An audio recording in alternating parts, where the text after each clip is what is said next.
Alors, retour sur ce plateau, mesdames et messieurs, très chers téléspectateurs. Et on s'excuse pour cet imprévu technique à l'instant.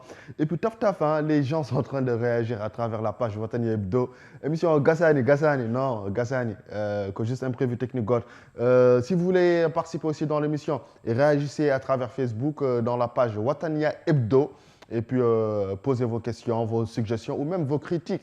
Si vous voulez, à l'endroit même du groupe Arafat Dance qui sont avec nous sur ce plateau, Arafat Dance, qui quand même invité à l'émission Watani Hebdo, à Salmina Mohamed.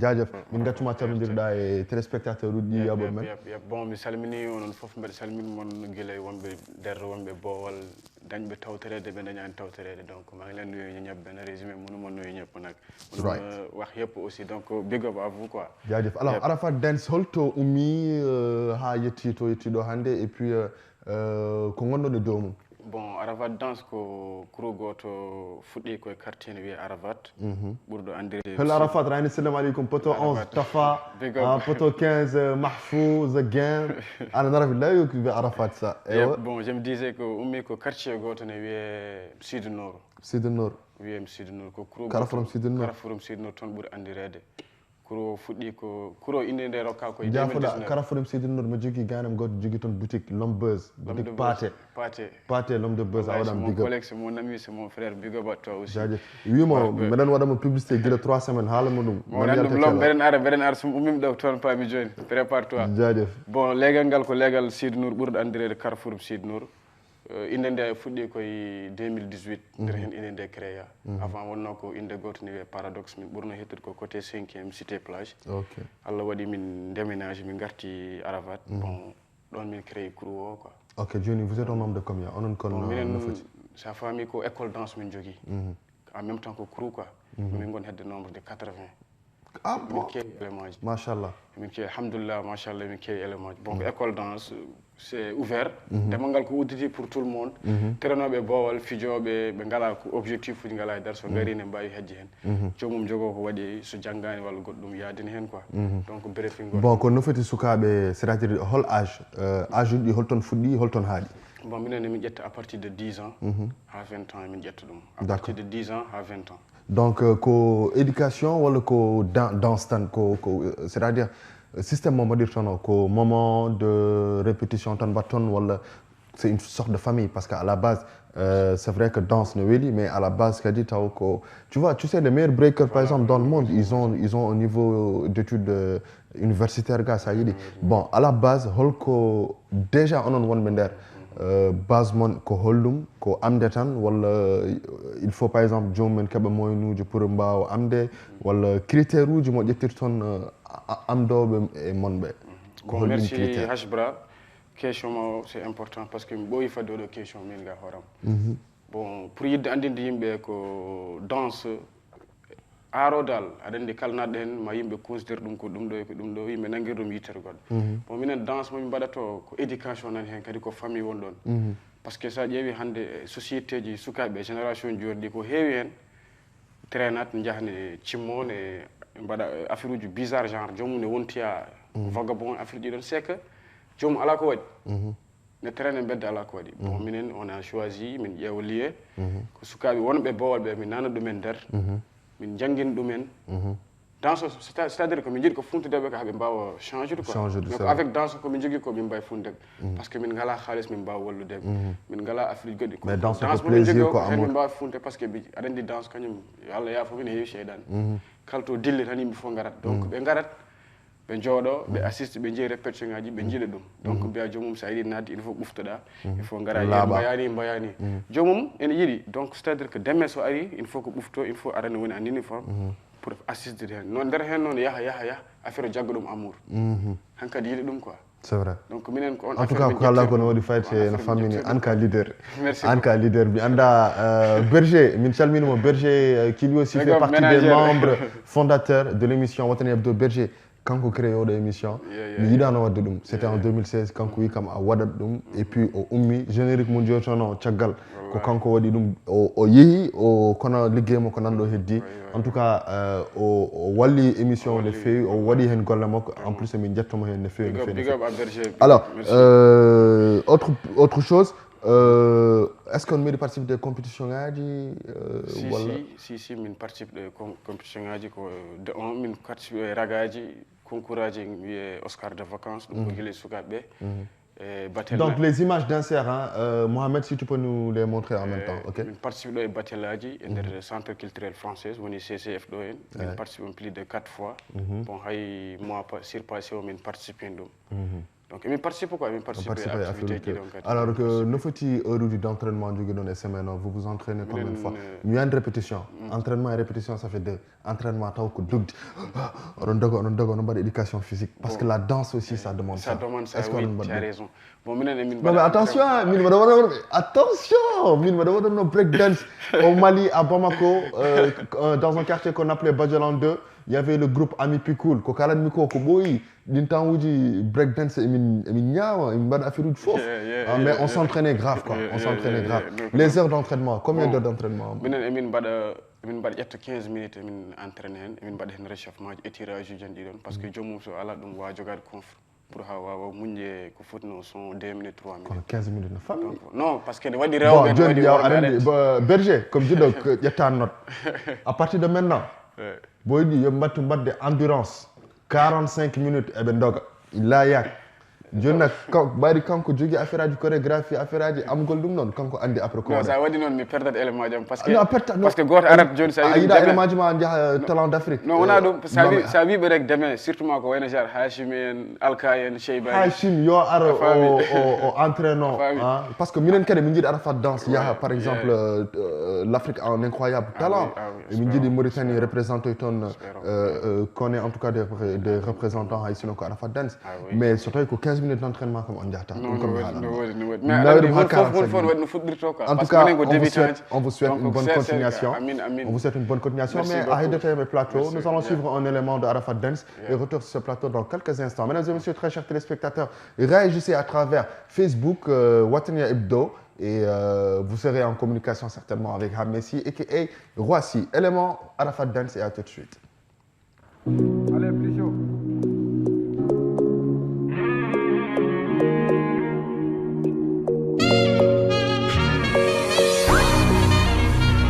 Yeah. All I get a break at the baby. You and I. Girl, now you the ginger. If you know how you the cause you drop. Shit, you know go one person. Love the way you the dance, girl. I am amazing. Why they call love fire? Mommy, you be cool. Let's hop in my Maserati. Baby, hop in my Maserati.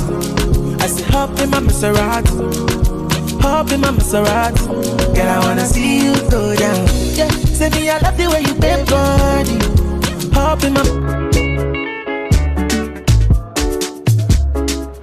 Oh yeah yeah yeah, oh yeah yeah. Oh my gosh, oh my gosh, oh my gosh, oh.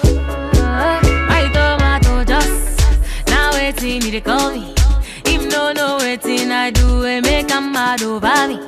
Fine girls them plenty, but he leave them and he chose me. Him say I see me, know what a girl feet overthrow me. I not go do you corner. Nah, you my true lover. When I wake down on summer, baby me no go fika, me no go fika. For you I'm a no go area. That's for my area. Many toast that's for my area. But I don't give them pay.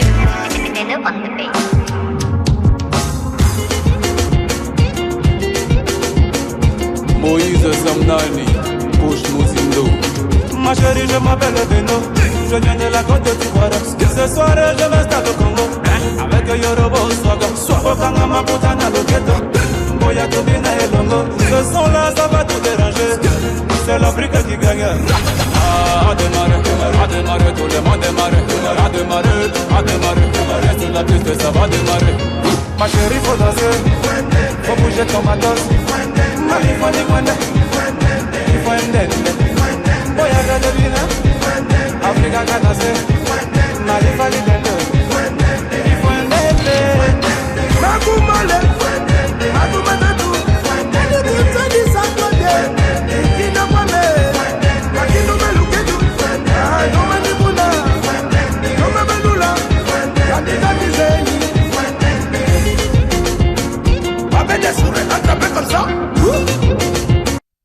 ce plateau, mesdames et messieurs, très chers téléspectateurs. À l'instant, que répétition, mon non, holton bâton répétition, Adjman. Tout le temps.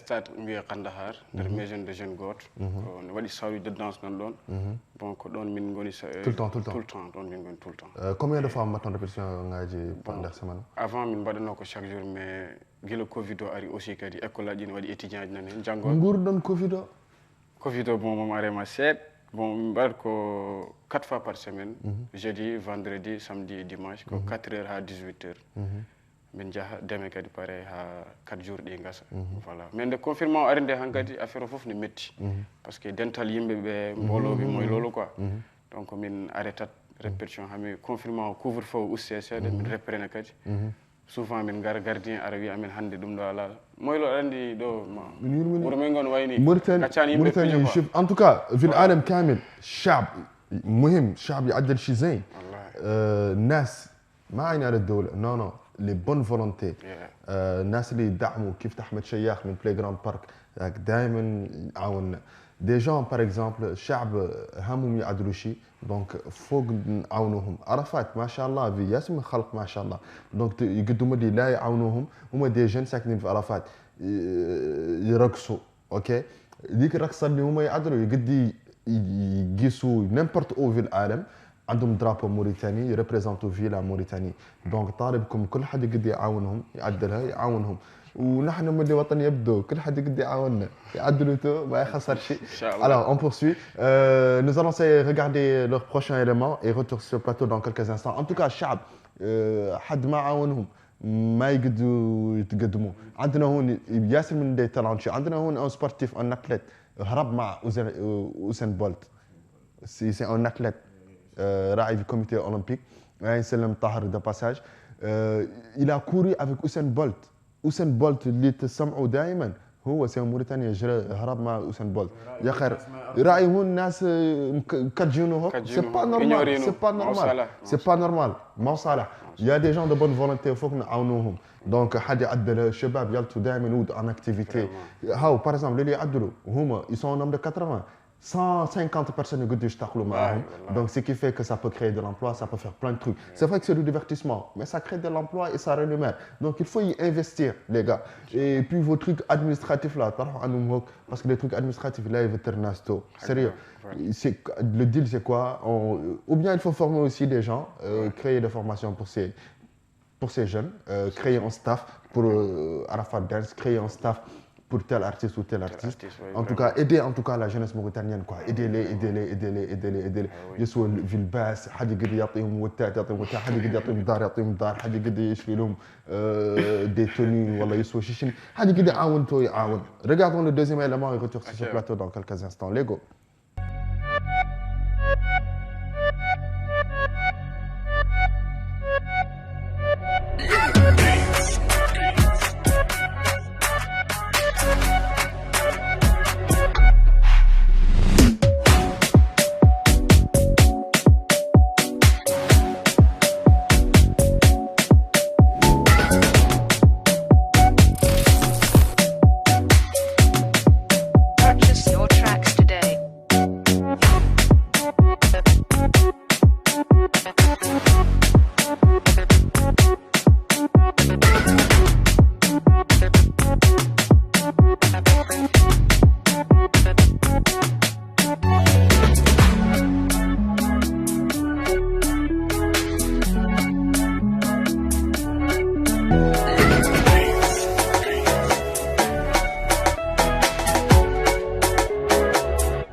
Alors, retour sur ce plateau, mesdames et messieurs, très chers téléspectateurs. Arafat Dance, Donc, c'est bien déjà de faire des vidéos comme ça. Ouais. Ah, plus on a de vidéos, plus il me le son dernier créer des comptes YouTube aussi, c'est bien. Donc, je vous encourage en tout cas. Et puis, Berger, chaque jour, maintenant, des vidéos, maintenant, en tout cas, les gars, nous machallah. Et puis, c'est bien fait. Nous vous encourageons en tout cas. Et puis, l'aventure continue. Donc, au regard de Galemon, Inch'Allah, Sondé Berger, il n'y a pas de souci, vous allez la voir. La porte est grandement ouverte pour vous. Et puis, Arafat Dance, comme je vous le disais tout à l'heure, Kalabada Waludebe, Yowaloube. Et puis, Madeleine, non, quoi. Comme ça, Mauritanie, Djom Kanam. Dernier mot, comme ça, nous avons soudé.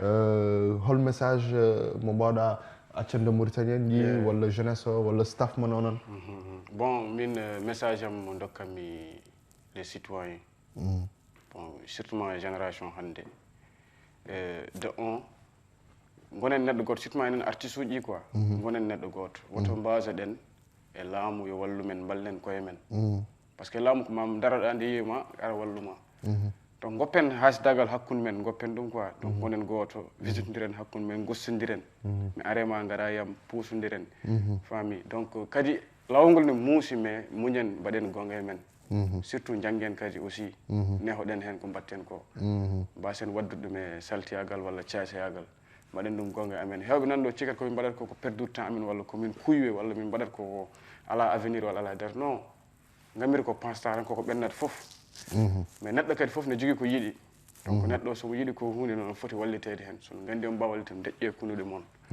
donc voilà min ko mbiyami laamu ngu noon yooɓe jeccir caggal sukaɓe nan ɗo en ndeysan ne jiiɗi fijirde noon wona yaade tan e tourne non fijirde ne heewi façon ngaji basket nan ɗo football nan ɗo handball nan ɗo foof nan ɗo guddire saluji gaccon sukaɓe naata ouais ça en tout cas c'est clair le message est clair traînate beddaji ko goppeɓe naata nder ɓe gona parce que beddaji ɗi kañum yaltinta ko heewi c'est vrai donc min ɗum woni message am hen merci en tout cas le message est passé nous remercions aussi nos internautes qui nous suivent à travers la page Watani Hebdo il y a Révolutionnaire BDD Ashbra vraiment vous êtes le meilleur merci beaucoup à Diaram Mohamed El Kentawi مكتوب بالعربية ما نعرف لعد كما قرأت زين ولا ما زين لعد كلمة خاصة باللي لا سمحوا لي تو محمد كنتاوي je te félicite Ashbra, je suis en train de suivre votre émission. Nous aussi, nous te remercions maman, c'est gentil. Merci, nous avons aussi Babs DW, mais votre émission est finie ou bien? Non, nous sommes en direct maman. Et puis il y a Damin Ba, Yeah Brother, Ahou Madian Babou, Ashbra, Bégué, en tout cas pour vos messages. Et puis continuez, il y a d'autres messages aussi que nous avons reçus. Nous avons pas mal d'internautes en tout cas qui nous suivent. J'aimerais vraiment leur faire passer, mais tant que Yakarna Monico Doulmay, mais Kharal mo def ni rek. Excusez-moi très chers téléspectateurs, ça fait partie de notre boulot. Jarafal, hein? Yo, il y a un petit direct vidéo. Inch'Allah, on va regarder Jarafal. Merci beaucoup en tout cas pour ces commentaires. À la fin du mois, est-ce que les élèves payent? Ça, c'est dans le cadre de l'éducation. Idriss Ndiaye, trouve-moi des informations concernant les élèves. À la fin du mois, est-ce qu'ils vont payer? Voilà, c'est les danseurs. Oh, oui, les danseurs, est-ce qu'ils vous disent un job? Non, ben jabata min badat dum tan pour wallude ben jabata wadde c'est gratos juste tan ne wadi caisse kam chaque participation jeudi tu participes pour un déplacement du concert aji walla ko faté salo so hunde boni voilà on se débrouille quoi parce que c'est intéressant c'est intéressant c'est en tout cas c'est très intéressant et merci en tout cas d'être passé sur ce plateau c'est gentil on passe à notre prochain élément et puis à tout de suite Lego merci.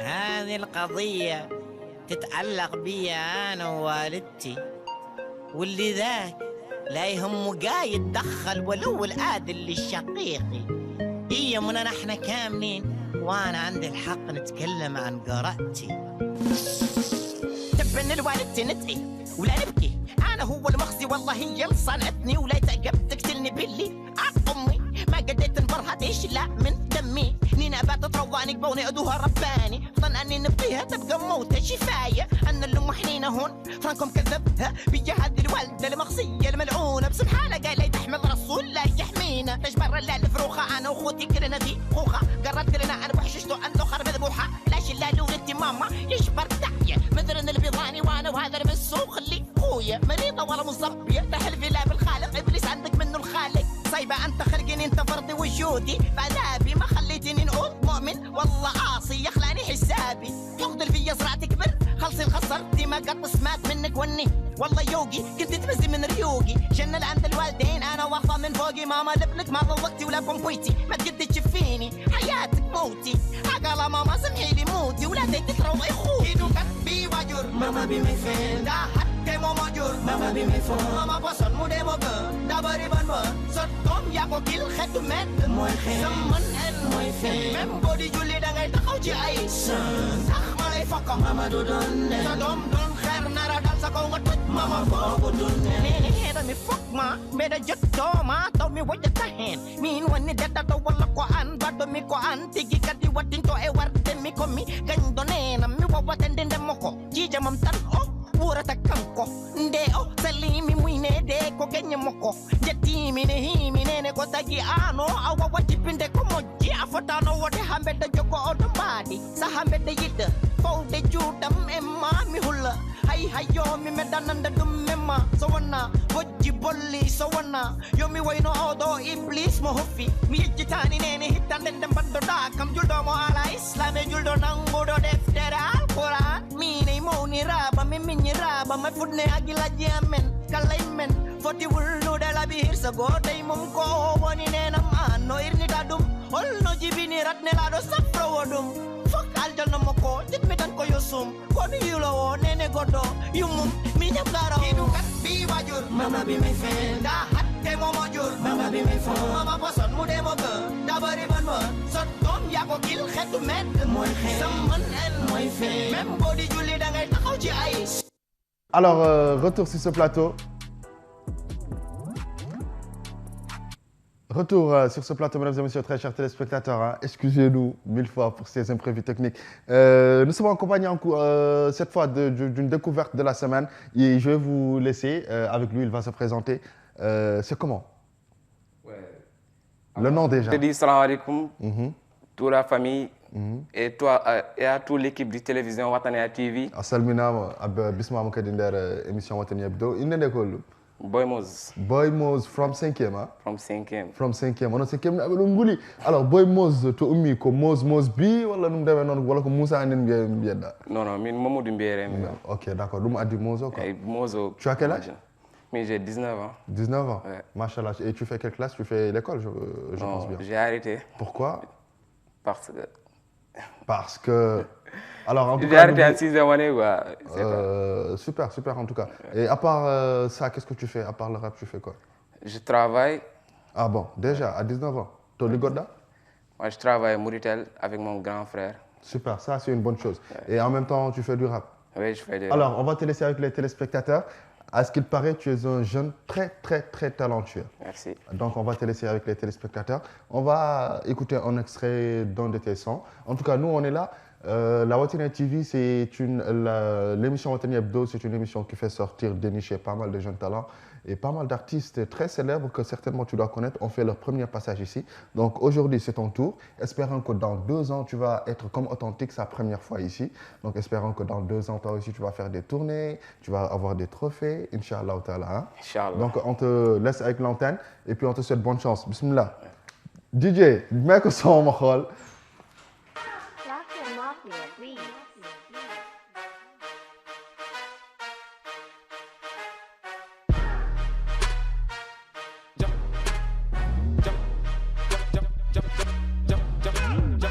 jàpp julli ñaan God aar ma ci yoon afro trap bu mu teelu coow li jeex pass ma bit bi ma teg ci every time ñun ñëpp ñu fecci amul mag amul ndaw ñëppay bounce jaay yëfu bata amul sax lool lekk from Nouakchott City gëmal biir seen nga xool ku la jël si next time sa gel ma set si cherche pas les gens qui me concernent il me faut les tëggkatu dans ma main j'ai des frères derrière moi j'ai pas peur je voulais pas mais ils m'ont forcé aujourd'hui j'ai vu la réalité pour le meilleur et le prix je vais rester ta meuf ma force pour le baiser job bi mën na la ñu war a encaisser mën a tuuma job ak yow bu mu la métti dégg naa fi nga may xas sa xol a tàng mënatul nekk bu nit ki defee ba bàyyi dafa ko xoolal fes maa la gën a réew sax maa la gën a saadik maama sama gon man dama bon soxlawul ngay laajte man li ma doon ku nekk na nga lijjanti sa dossier maa la gën a sew maa la gën a réew maa la gën a bew maa la gën a xew maa fi gën a teew bitu mafia kër occupé tout mérité jàngil métier job ba dee taluma leen fuck you damn slap bir douche rek nga fuy ab nga fritkee na ci dem ba mu jeex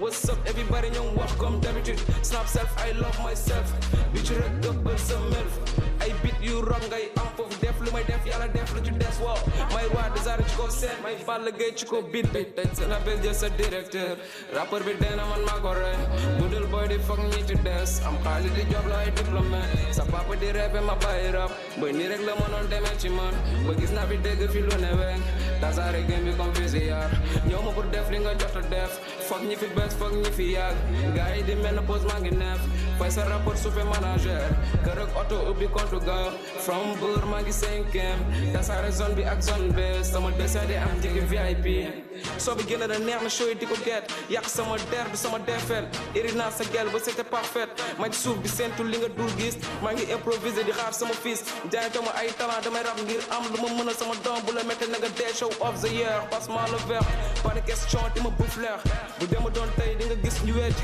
xolop pare gu ma sax nee na ma bitch jàppe ma snitch je m'en fiche ventre plein des gros contents reste la blague j'ai pas ton temps maa nigga damay dem am na leneen lu ma taw go now dinero yàq sama der ci zéro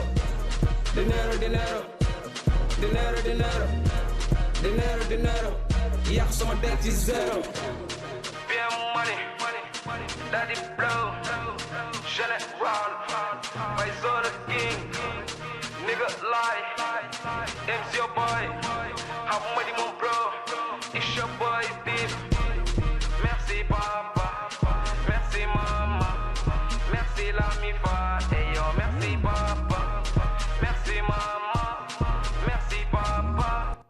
En tout cas, merci beaucoup. Tu l'as dit dans le son. Merci maman, merci papa. Nous remercions tous en tout cas nos mères et nos pères. Alors, c'est quoi le titre son bi lan la. Tekci la tudd. Ouais. Tekci quoi. Tekci waaw. da ngay teg ci but bi. est-ce que alors am nga ay projet. si. mais dara génn gu si. non. des na quoi ñoo ngi ci job. ok kañ nga commencé rap. man commencé naa fin novembre 2020.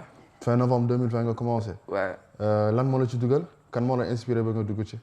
waaw man amoon naa ay grand frères yi rap. comme à chaque fois bu ñu génnee benn affaire su ma ko dégloo damay am envie def musique. sa grand frère yooyu ñan ak ñan la.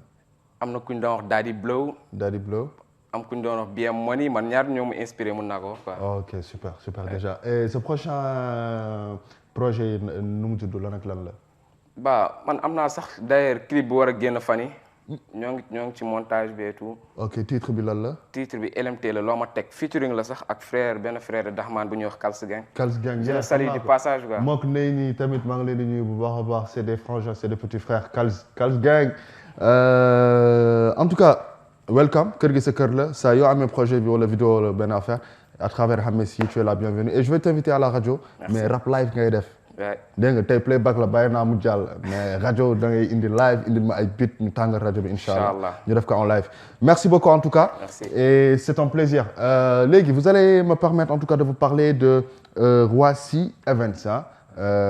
Roissy Events pour vos services spots publicitaires, conception de logo, affiches, flyers, couverture d'événements, communication digitale et même la coordination de vos événements et tout ce que vous voulez. Parce que moi actuellement c'est eux qui gèrent la coordination de mon émission et ça cartonne au top. jaajëf en tout cas Roissy Events ñu koy jaajëfal bu baax a baax grand boobu bu la ngembee sa affaire day baax kooku ngem na force tranquille ngem na authentique ngem na H-Bra ngem na sax télé complet la ngemb Sahel en tout cas ñu koy jaajëfal bu baax a baax. Merci à toi aussi d'être passé sur ce plateau. Nous allons suivre un élément histoire d'accompagner notre jeune frère Boy Mos jaajëf vidéo.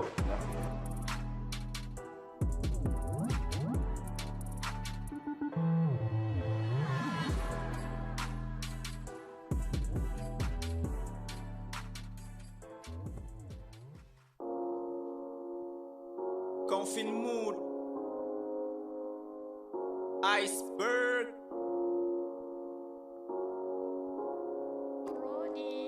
Chicks. Hey, sans remords et sans regret, j'ai déjoué les pronostics. Je vivais mon rêve en secret. Je jouais avec des vers qui piquent. Solitude, sollicité. J'écrivais pour exister. Excité, rien qu'à l'idée de m'imaginer sur scène pendant que les murs m'assistaient. Je simulais des concerts. Je faisais gaffe à ce qu'on m'entende. Avant de trouver mes pairs, avant de former une bande, avant les premiers freestyles auxquels les potes crient et scandent. C'était le début d'une histoire, c'était le début d'une légende. J'ai frôlé l'échec scolaire, j'ai mis la daronne en colère. Emporté par les ambitions de mes vers, j'ai failli tout foutre en l'air. Jeune footballeur à la retraite, à la musique condamné à perpète. À la place des bus, c'est l'époque que je suis venu marquer de mon empreinte. À tous ceux qui me croyaient passagers, que ça ne serait qu'un souvenir d'âgé. Je suis là pour grimper les étages et marquer l'histoire de ces pages. Ils ont cru nous décourager, obstinés, engagés, enragés. Changer la donne et le projet, ça ne risque pas de changer. Kasani ko Johnny Foudi, aberende moni Foudi. Mi naftata so tawi nala kagal, komal kiso e kudi.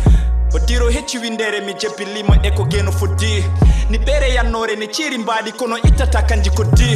Komi jimowo yeppi quoi, komi torode yeppi quoi. Mi tawrani nene e baba ko gonga mais c'est la fin du monde quoi. Moni kala yengesa mum, mi yimani kari yo jour. Bindola mumi ko e berne jimolam ne halde e paho e mum. Hedo yi yandam ne duka, yeb kudolam sanya ne sinka. Pew ka tit ka ndari ka chaska ko berne ko e hakile ne sakte. Ol pino do maya todo, debe chifata inda me list. Hande respect oko force, nak nyawone nyep kiss boy. C'est forcé be ngumma be pobe, c'est forcé be tukko be njabe. C'est forcé be clash me sound, min porte e place, perde ma be taille. Khoya on attire le respect, khoya on inspire le succès. Tout est rapport dans mon verre de thé, fini les hauts bout d'une gorgée. Ba-di-da-ba-da-da-da-dum. Ba-di-da-ba-da-da-da-dum. Ba-di-da-ba-da-da-da-dum. Da-da-da-dum. Da-da-da-dum. Da-da-dum. Ba-di-da-ba-da-da-da-dum. Sidi. Ba-di-da-ba-da-da-da-dum. Khattab. Ba-di-da-ba-da-da-da-dum. Da-da-da-dum. Da-da-da-dum. Da-da-dum. La dose, Castro, derrière les caméras, yeah. Mauritanie 2020, couvre-feu, bangarang, yeah. Prodige beat, hey.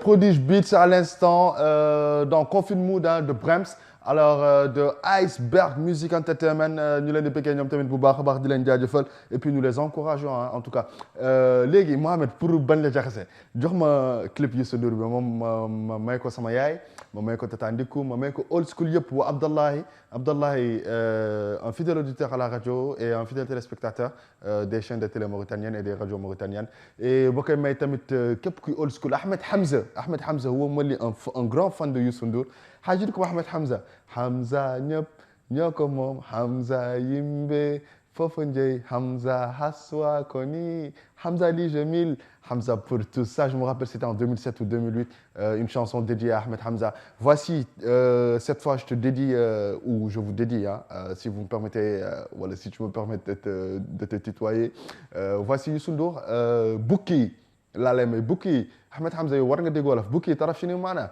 الناس اللي عندهم لسانهم دائما يتكلموا عليك دائما يتكلموا وراك ويكلموا لا عندهم لا لسان ما يتكلموا donc Bouki may naa la titre boobu noonu di ko may képp kuy fan si Youssou Ndour et retour sur ce plateau dans quelques instants pour passer aux annonces publicitaires extrait rek bu ndaw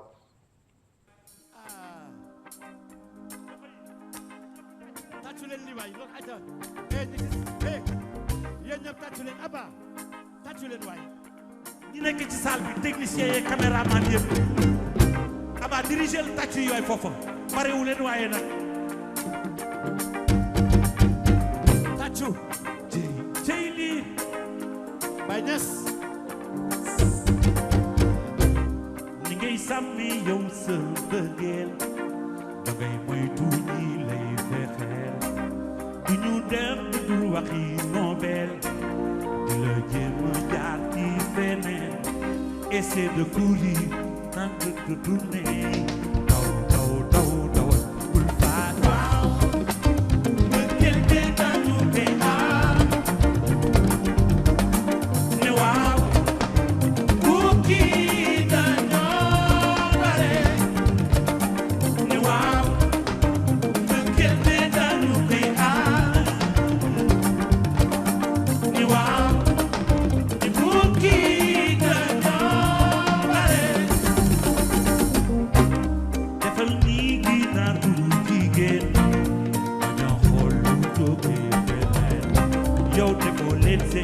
waxul te gëteen daw bul faale asalaamaaleykum ci neen nañu daa wax leneen côté de courir sans te retourner daw bul faale waaw bëggeel te dañu koy aar waaw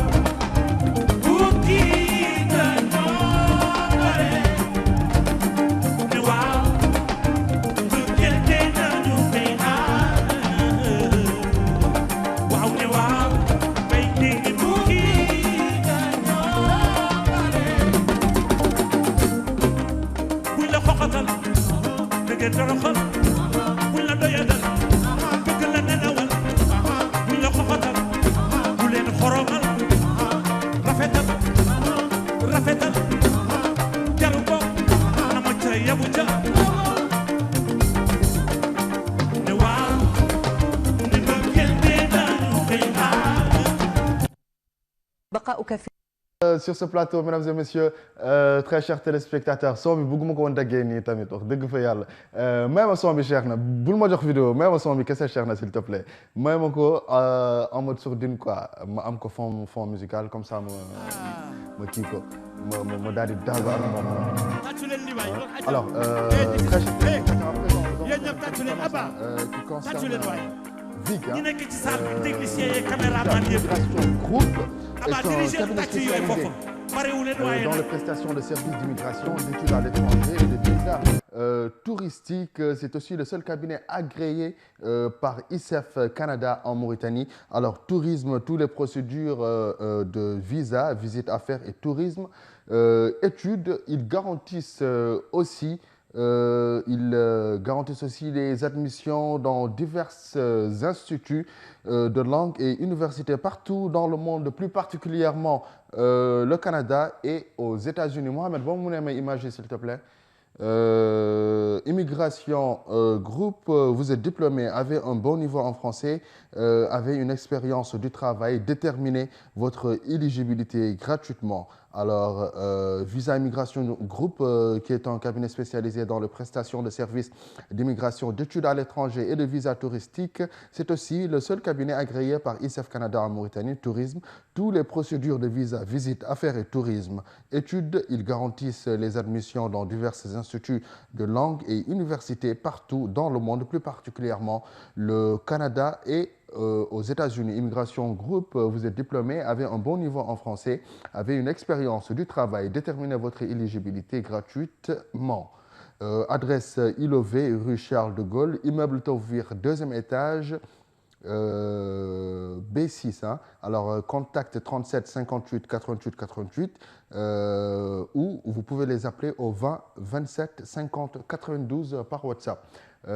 Donc, pour les horaires, c'est ouvert du lundi au samedi, de 9h à 17h et du vendredi au samedi de 9h à 13h. VIG, Visa Immigration Group. Alors, on revient sur ce plateau cette fois pour vous parler de Bydem Cosmétique. Bydem Cosmétique, yéen ñi ngeen xamante ne da ngeen di perte ay karaw ngeen bëgg a am karaw tu ma di pertu sqab العادة تدوروا تجبروها Bydem Cosmétique راعي قريب جايكم et pour les pertes et prises de poids. Par exemple, photo là quand on a du poids et elle a voulu perdre du poids, donc après utilisation du produit, voici les images. Et si vous voulez plus d'informations, c'est simple, vous pouvez les contacter au numéro suivant. C'est un numéro WhatsApp, vous faites le 00 33 767 03 51 39. Je répète, 33 767 03 51 39. Badem Cosmétique, c'est en tout cas c'est une large gamme de produits à votre portée pour des prises de poids, pour des pertes de poids, pour des pertes de cheveux aussi. Donc si vous avez tous ces problèmes, vous avez tous ces soucis, n'hésitez pas, Badem Cosmétique est là et a la solution. Donc merci beaucoup en tout cas aux annonceurs, et nous invitons aussi les autres annonceurs à venir nous rejoindre dans l'émission Watani Hebdo, parce que loolu moo ñu permettre annonceurs yu mag yi, quand les gros annonceurs vont venir, ça va nous permettre en tout cas à mener à bien notre projet Watania Hebdo. Donc cette fois nous allons passer à la rubrique sport avec la complicité de Idriss Ndiaye qui va repasser sur ce plateau. Ñu jaaree fa rek daal di koy tëj même vidéo hein léego.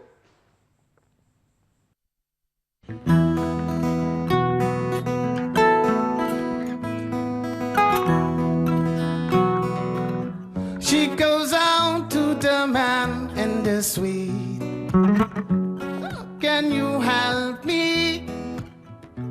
It's girls and have nowhere to sleep. There's somewhere you can tell me. Oh, sing twice, 'cause the sonata there for you and me, paradise.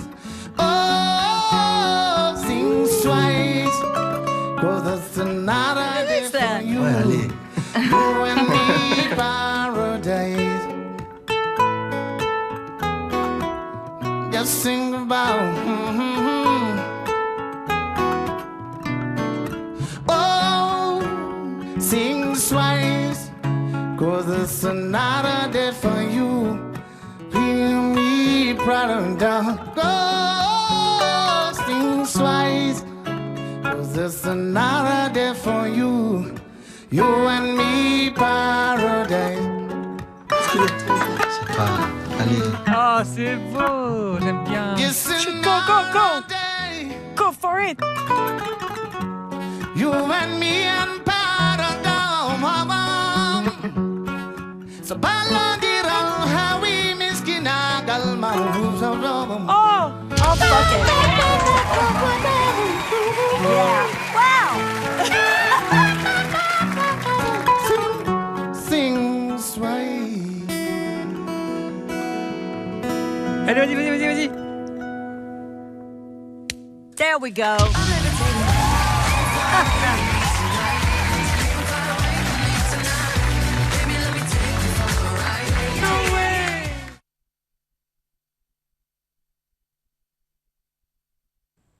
Alors, retour sur ce plateau, mesdames et messieurs, très chers téléspectateurs. En attendant, Idriss Ndiaye, ça doit être une vidéo African Soldier.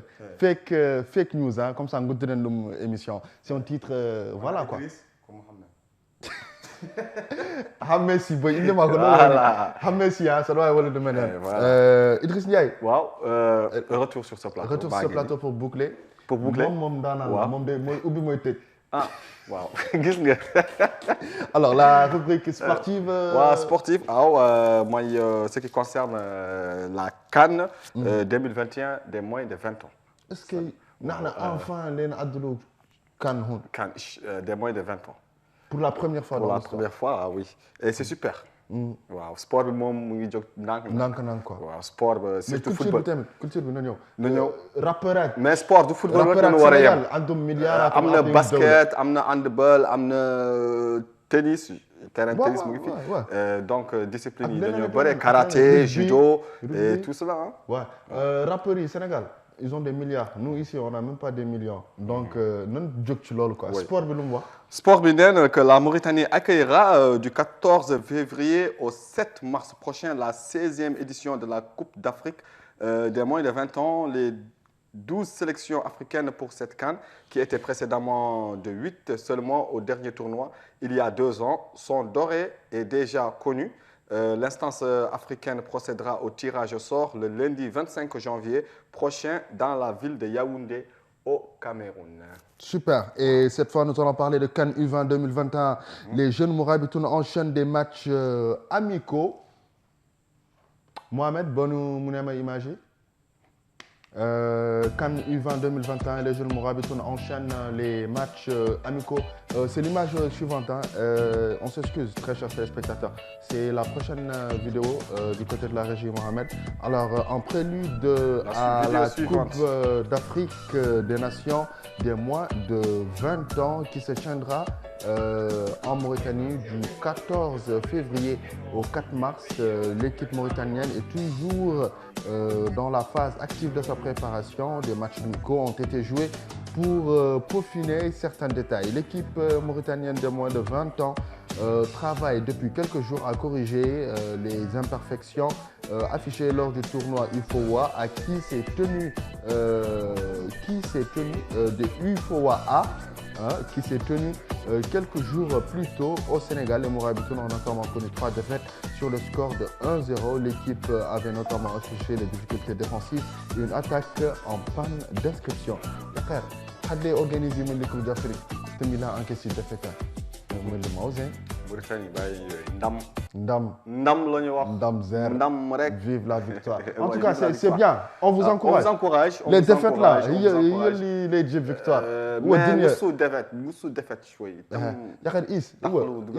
Ou dernier temchi. تطيح. Oui. Après du goût. Oui, mais sauf que là, la Mauritanie, la Coupe d'Afrique passée, on est sorti de la poule ou pas? Non, on n'est pas sorti de la poule. Et puis, c'était la première fois qu'on participe à la Coupe d'Afrique. victoire. Là, match nul, deux défaites. On a un grand problème et il faudrait résoudre ce problème pour qu'on puisse avancer du côté du football, en tout cas. Inch'Allah, Inch'Allah. Et puis dans d'autres domaines. Et puis dans d'autres domaines aussi. En tout cas, non le demain. N'oubliez pas les annonces qui ont été faites. On parlait tout à l'heure de la jeune fille qui est perdue. Is Bonomoune Nyawatel Chiki Bobo. Mohamed, Khadjatou Toksel. Gars, nous signalé, c'est très important que Khalebi. Il faut que nous alertions Nini. Donc, elle s'appelle Khadjatou Toksel. Elle est perdue. Donc, si vous la retrouvez, vous contactez le 43 83 75 88 43 83 75 88 43 83 75 78. Et Poulard Kadi en même temps. Madjou bébé, genre Hedi bébé, et Yabobé, au écran en instant, il y a le Koko Madji. Koko Madji et Yile. O wiyete ko Khadjatou Toksel. Donc oɗo photo mo jiyaton ɗo hen ko kanko woni ɗo jiiɗom fof walla keftinɗom yo nodde oɗo numéro affiche de écran woni 43 75 88. Et Olof aussi c'est la même chose xale bi dafa réer léegi instant yi ñoo ngi koy wut sama doom dafa réer nu mu tudd caxagun waaw mais instant yi bul way waaw ok ñëw xale bi dafa réer dëgg te voilà parents yi xam naa ni instant yi fu ñu nekk moom ñoo ngi sonn xam naa nelawatuñu defatuñu dara xanaa lu dul wut xale bi donc ku leen mën a jàppale ci numéro bi mooy 43 88 75 43 83 75 88 ku ko mën a gis rek na alerté numéro bi comme ça mu mën a jàppale seen waajur. incha allah yow sa olof bi toog na de jaajëf bu yàggee nga def journal olof dégg nga. Alors Ompek Samba Pam qui est notre frère qui travaille dans une chaîne TV de la place. Alors qui a créé une ONG, une organisation non gouvernementale qui s'appelle Ompek, organisation mauritanienne pour l'éducation de la culture. Je pense, Hamessi, l'affiche est là-bas, si vous pouvez nous aider en tout cas à diffuser ça. Ensemble pour une éducation de base, des cours d'anglais, tous les niveaux disponibles. Et pour leurs coordonnées, vous pouvez les contacter. Samba Pam une ONG. Voilà, donc merci beaucoup man sama régisseur ay jinne lañu quoi barki yalla alors contactatum 49 35 35 46 wala 46 94 64 90 ارقام لا تختاروا تعلموا الانجليزيه ملي بالعجله يعلموها لكم بالعجله دونك اتصلوا بهم بارقام التالي 49 35 35 46 دونك سي سا 49 35 35 46 ورقم الاخر 46 94 64 و90 دونك بور لي بري ولا كامل درت جابرو فهم والله اللي تلفونوا عليهم ان توكا ان شاء الله زور دي رانسمون الور هالقبله السلام عليكم هالقبله راني مسلم عليكم حتى راني جاب لكم الاخبار هالقبله les préparatifs du projet de construction du pont de Rosso sont dans un stade très avancé a dit le ministre de l'équipement et des transports cité par l'agence mauritanienne d'information Oumer Fall il fut aussi un directeur dans une chaîne de la place. Alors, le contrat de construction du pont de Rosso et ses viaducs d'accès a été remporté par le chinois Poly Shangda pour 47 millions d'euros devant 16 autres candidats en lice. Poly Shangda. Ça, c'est quoi, un nom chinois? C'est un nom chinois. Où l'Ijbar a le marché pour qu'il adloue le pont. Donc, de Rosso à... Rosso Mauritanie, Rosso Sénégal. Rosso Sénégal, ouais. Sougou, 47 millions d'euros. C'est un chinois. Chinois Hatimtan. Il a un pont. Il a un pont. Un pont, 47 millions d'euros. Et puis il y avait 16 candidats. كان فهم 16 autres candidats كان يختاروا هم كل حد منهم le marché كل حد منهم كان يدور يبني le pont هم كانوا 16 je pense كان فيهم des Mauritaniens ou d'autres l'essentiel le chinois جو كباها le marché هو اللي يعدلوا المهم c'est plus sûr quoi les chinois affaire à tout l'essentiel que le pont soit bien alors le pont de Rosso devrait être que le bac le pont de Rosso devrait être en service en 2023. Inch'Allah. Après l'ouverture du pont, le nombre de véhicules traversant le fleuve passera de 115 à 370 par jour. C'était 115 par jour. 115 الآن هي اللي تترافيرسي. Ils ne peuvent pas faire plus. Ils ne peuvent pas faire plus, mais maintenant, à partir de maintenant, c'est 370 par jour. Certainement, c'est Bago, aussi, je pense bien. Et puis, il y a tellement de voyageurs entre la Mauritanie et le Sénégal. Et le trajet Nouakchott-Dakar gagnera une économie de 2 heures de route. Oui. Ouais, parce que d'habitude, Nas qui ont 8 heures. 6 heures du matin ou l'Ixa ou l'Ahgou va mettre maximum 18 heures в Nouakchott Dakar. Marque comme un Rosso. Maintenant la route de Rosso c'est rapide, c'est vite fait. Certainement il y a eu 30 minutes de moins, plus c'est 2 heures de moins, certainement 15 heures matin au moins de Dakar ça finit dans là. Et puis c'est un pont. Paris. Ouais, c'est un pont. C'est pas un bac, tu dois pas, il y a pas de fil. Et nous quoi ces genre d'infos. Nani Mingari ha clinique, Jeanneline anti clinique gali. Non, on شوف وتا يجي هي اللي تكري كارفور كارفور ما فهمش يعني هو قال انا كوما يجي كان فهم وتا هما اللي يكريو وتا وين كارفور مشى خلى وتا طافي او وتا اد كارفور C'est ça Nouakchott. On fait tout ce qu'on veut. Mais en fait, il faut que les gens s'organisent parce que ce pays-là, on ne peut pas continuer à vivre dans le désordre quand même. Il faut qu'on s'organise et puis que les jeunes, il faut qu'ils soient conscients que c'est eux-mêmes le moteur de développement de leur pays. Ils ne doivent pas s'attendre aux autorités ni à personne. Nous, on n'est pas parfait. Nous, parfait. Mais chacun peut y mettre un peu du sien, genre son père à l'édifice. Puis voilà, je crois que ça va aller. Tour Mbalitim Bedemi, Tour Ndorchi, voilà. En fait, il y a plein de choses. Une fois, je discutais avec un ami, je lui ai dit, entre reconstruire la Mauritanie et créer l'adaptation. Oui. Alors, et il m'a dit, il pense que pour gagner du temps, il faut s'adapter. Mais pour s'adapter, il faut beaucoup d'investissement. Parce qu'il faut rééduquer les gens. Et il faut amener des bons gars. Ouais, ça vaut la peine en tout cas.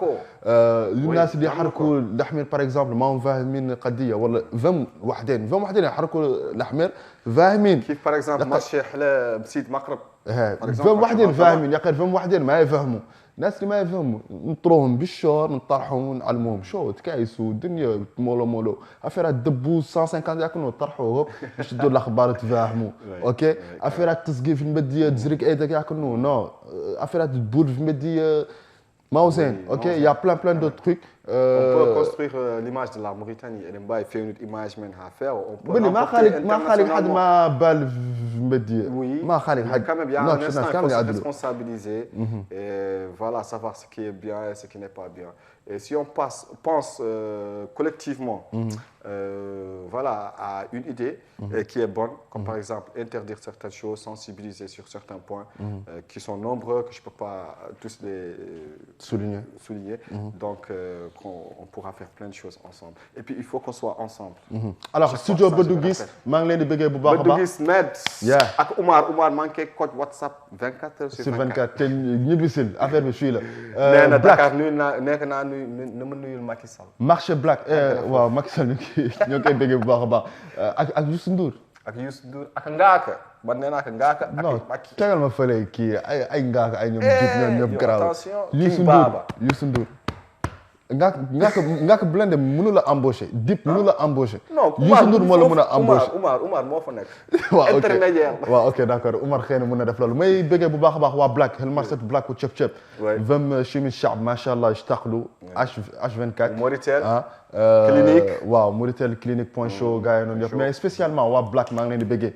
Couvre راينم سلام عليهم حتى البيكا والكوسوفو راينم سلام عليهم حتى ñoom da sama grand mo koy bëgg ba un ami de longue date puissance à lui toute la famille quoi nas na كاملين Carrefour Jenkat راينم سلام عليهم et puis قردات لي طلعوا في ماتش باردون بردوها c'est vrai que تلك كارتي محمينها يا انتم بردوها يا مس خوت عليهم جبرت لهم بيك اب مشارجي والله لا دي جن اللي نعرفهم فما واحد بعد نعرفهم يا اخي حد برد عليهم تو c'est nous dans nous quoi يا قير il y a beaucoup de violence اللي يخلي قرت دوري حركوا لعدتما فهم دقوا تعدوا ياكلوا دوري يجيكم يا قير اللي تبردوها صبوا طرحوا معين شربوا شاي نشدوا الاخبار نايس ما نجبروا مشكله ما لنا لين نجبروا لا كاع حد عدلو يجي قارد يقول له اي كرب طيقك تو merci beaucoup Idriss Ndiaye en tout cas c'est ça Watani Hebdo c'est du divertissement du waxtaan fo café on se partage des infos heureux de le faire et de le recommencer tous les samedis Watani Hebdo نحن نختار وطني يبدو تم ديسنتراليزو هاي ويكند نقيسو بيك ويكند جاي نقيسو سبخه نمشي نعدلو لكن pour que نعدلو à l'intérieur de la ville si c'est voilà pour que نعدلو faut que le Vogue هما يجوا تحت باسكو نحن hiérarchie non faut que هما ينقزوا يواصلوا بالحال comme ça نطرونا mais pour que نحن نلحقوهم فهم non soit les dépassons c'est un gros combat en tout cas oui et on va le mener mais venez nous rejoindre dans notre combat venez nous aider le ministre Taleb manqué wo bu baax Mohamed Ould Bou Amatou manqué wo tamit ci combat bi bu baax a baax pour qu'il vienne nous soutenir Mohamed Ould Bou Amatou et toutes les personnes de bonne volonté Cheybani Wadadi Meli on l'appelle utile ouais on a besoin de nouveaux matos, on a besoin de pas mal de trucs, matériel, pari, l'équipe. Pas pour le confort, hein, quand même. C'est pas pour le confort, c'est pour améliorer le boulot. Le confort, alhamdulillah. Alhamdulillah. Tout ce qu'on veut, c'est progresser et puis c'est tout. Et il y a des jeunes aussi qui sont là en Mauritanie. On veut les promouvoir, mais on n'arrive pas parce qu'on n'a pas assez. Voilà. Déjà, tout le monde nous suit, mais il y a ceux qui sont en Europe, par exemple, qui nous disent pourquoi votre émission, vous ne la diffusez pas en direct à travers le net. On ne peut pas le faire parce qu'on n'a pas les moyens. Et même, on a un problème pour le diffuser en ligne après, parce que ça prend du temps, la connexion, il faut assez. Il y a plein d'autres détails, en fait. Mais nous vous appelons tous. Ni l'un que beaucoup de faire parce que ni momo gonna l'air ni momo gonna jarion que du jar si souf di feug ay jiko fi ay ni da lan ko mën on se cache pas leneen adulu raynam adrinu barnamijna donc ni la عاد ندوروا شي ملي نقدوا الا نطلبوها لكم دائما الناس في المديه اشبرا برنامجك زين داكور مشكور مولانا يزيد يقر الناس اللي يقولوا لي اشبرا برنامجك زين الا لي نحسبهم كل واحد منهم كل واحد منهم يعطي شوي من الأوقيات. Non mais لول بنان affaire là. Ah oui, لول بنان affaire. Combien de fois on parle ensemble? Non mais imagine-toi combien de personnes Idriss Ndiaye émission comme Zen. Oui, il t'encourage et tout. Avec Zen, il n'y a pas de souci. Mais شو مرة تواسي بالحلال أشبرا émission avec Zen. Merci beaucoup, mesdames et messieurs, très chers téléspectateurs. C'est tout en tout cas pour cette semaine de Watani Hebdo. On se quitte avec une vidéo du côté de la régie. Mohamed, Djeredjef, Cheikhna Djeredjef. Cheikh Nasson Hamé Si tamit jërëjëf Vessal jërëjëf Idriss Ndiaye ñu ko def ñëpp toi aussi jërëjëf namaste Hous merci beaucoup ciao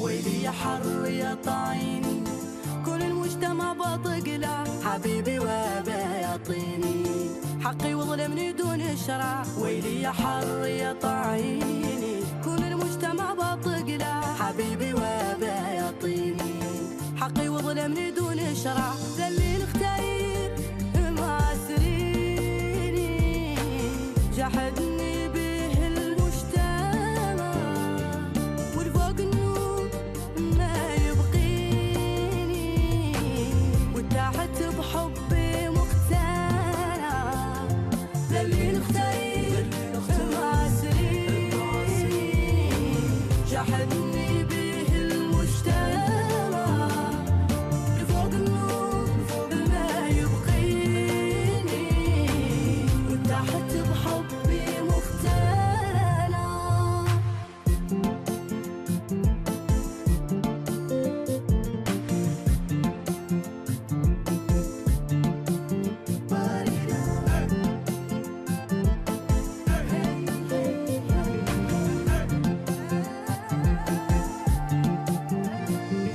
بالعدا خليني قالت له بالنور ارتفع ما بي افطر رخص الديني ولا بي اخلاقي ما تنفع عادات المجتمع بيني يا خي وبينك لا يبقى عادات المجتمع بيني يا خي وبينك لا يبقى هو مقتنع بي انا يا غير الخالق له يوجع اللي جعلان من فلانه وفلان وله مشجع هو مقتنع بي انا يا غير الخالق له يوجع اللي جعلان من فلانه وفلان وله مشجع ويلي يا حر يا طعيني كل المجتمع بطق له حبيبي وابا يعطيني حقي وظلمني دون شرع ويلي يا حر يا طعيني كل المجتمع بطق له حبيبي وابا يعطيني حقي وظلمني دون شرع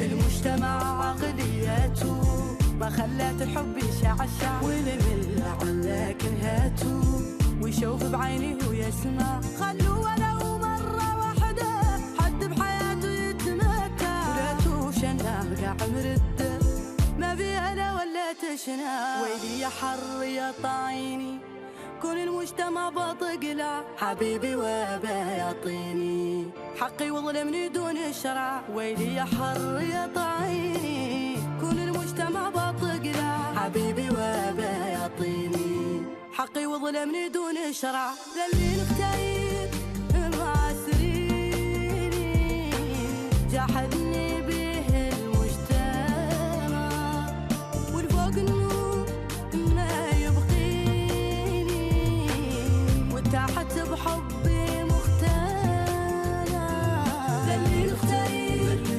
معسريني جحدني